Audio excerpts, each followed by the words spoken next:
Hi, are you going on a new path in your life but not sure if you made the right decision?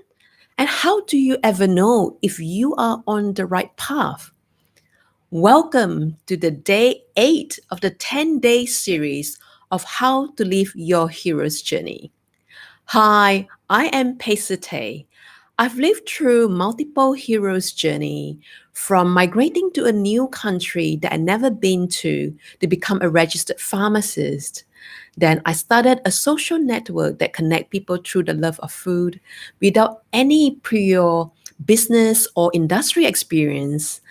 And then I authored my first philosophical book on life meditation on 30 of life biggest question, and I'm also a coach.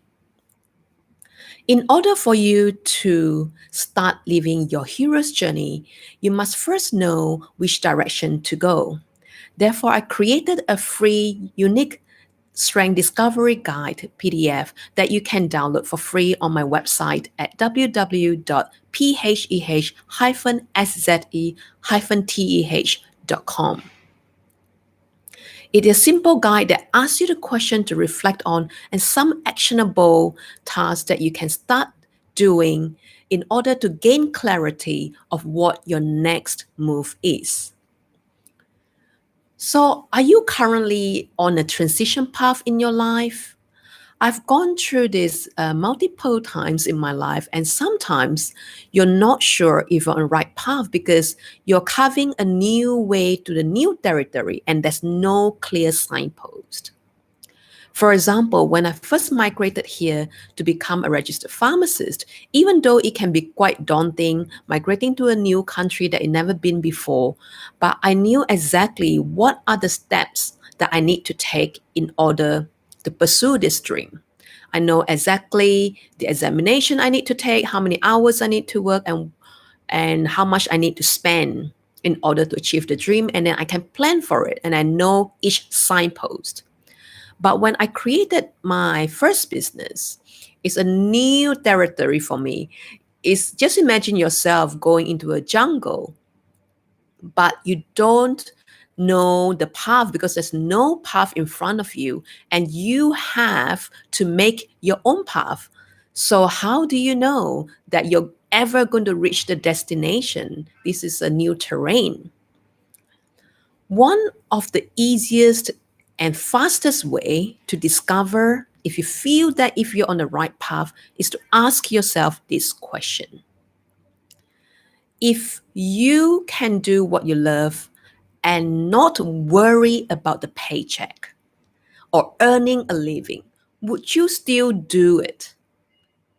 I think this question will clearly and very fast clear the confusion that you have. So, for example, if I were to pursue what I'm doing now and I'm not depending on the income that comes from it, will I still do it? If the answer is yes, then you are on the right path. Because at the end of the day, we have to be realistic. All of us have to earn a living to survive. But life is more than just earning a living. In this lifetime, all of us have dreams, but afraid to take the first move because we like to be comfortable. We don't want to venture to the unknown because it's a scary place to be. But just imagine you only have one lifetime to live. Would you still want to pursue this? If the answer is yes, then go for it. The other thing you can find out is calling, the word calling, that means you call upon. So a lot of times when we make changes in life, we are either motivated by our fear or our pain, or we are motivated by a vision. So which is your motivation? So how can you distinguish between the two? So for example, if you want to make a career transition or you want to do something that you want to pursue, and the main reason, the only reason you want to do that is because you hate your job, for example, or you don't like to be where you want to be, and no matter what you choose, and that's your main aim. So basically, your decisions are based on a reaction to your current situation. So it's not exactly a calling. Calling is something that you have no choice but to do it. How can I explain this? So, for example, it is a comfortable life working 9 to 5 where you have a secure paycheck and to know exactly what you have. And I mean, if you don't hate your job, it's still enjoyable, right? But at the same time, you can feel that there's something more that you want to explore. I always try to suppress this feeling. And I thought to myself, hey, I have a pretty good life. I get a steady paycheck. I've got, good relationships and everything's going well in my life. I can go on holidays without worrying when's my next paycheck and things like that. But yet something is still missing and calling for me. And a lot of time I was like, don't talk to me. Don't talk to me. Let me live this comfortable life. But no matter how hard I suppress it, it will always come up. And that's when you know that it's more of a calling. It is a vision that you want to fulfill, and it's a passion, and it's not a reaction to your current situation. Of course, you have to be realistic. Most of the time, I admit to myself, my first response to my first situation when I created my startup is also a reaction to where I was. And that's the truth. So the idea is, what's the percentage between the two? Are you more motivated by the fear or the pain, or is it more towards your calling or the dream or the vision that you want to achieve?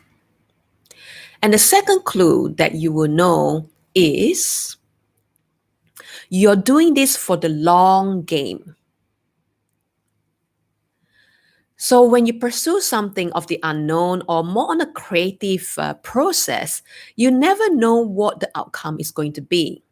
So, for example, if your vision is to be an author, you can't make a goal to become a bestseller because that is not within your control. What you can do is only to write the best work that you can and something that you really believe in. And then if what you write or if it add values to the world, it naturally is going to be successful at the end. But that is a byproduct, but it's not the goal. So if you find yourself attached to the goal, then perhaps that is not the right path for you. If your vision is to I just want to quit my 9 to 5 job, then I just want to pursue this, then I don't think that is a long and a sustainable goal because it might take years and years before you can reach that. And would you go all the way to where you want to be? Because the process is not an easy process, and sometimes I think that only people are crazy enough to take this path, the creative path, and to go to the unknown, because you have to meet a lot of obstacles along the way, but that is the part of the journey. And the third clue that you can find is that you actually enjoy the process more than the goal. So if your goal is to quit your job, then that is probably not the right path, as I mentioned before, because that is the goal.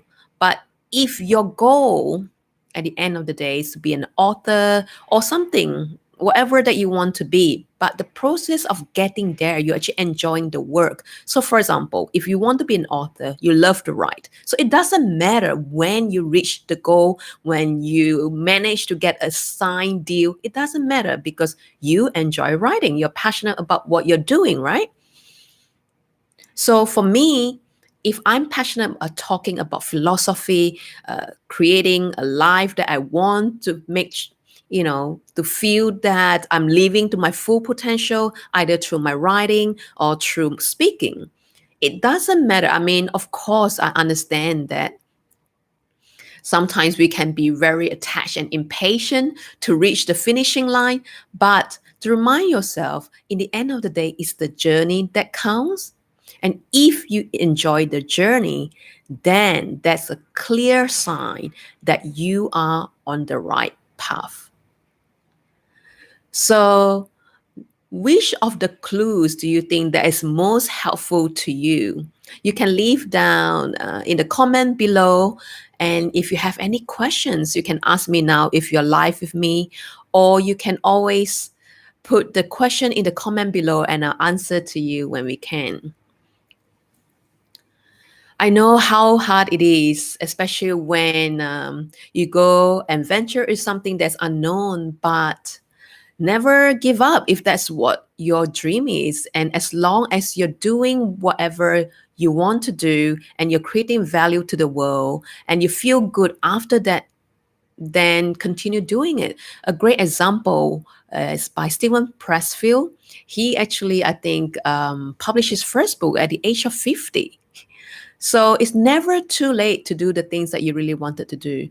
But keep your day job until you can finally make the transition. But it's not an excuse for you not to follow your dream because you are depending on the paycheck. And it doesn't matter. All you need to do is to start. And you get there eventually, and then you become your own hero's journey. I hope you enjoyed the session today and find something that is useful. We are almost towards the end of the 10-day series of how to live your hero's journey. I've got exciting announcement to make at the end of the 10-day series, so make sure you stick with me for the next two last episodes before we end this series. Thank you for joining me again, and until the next time tomorrow 12 p.m. I'll see you then, and live a life worth writing about.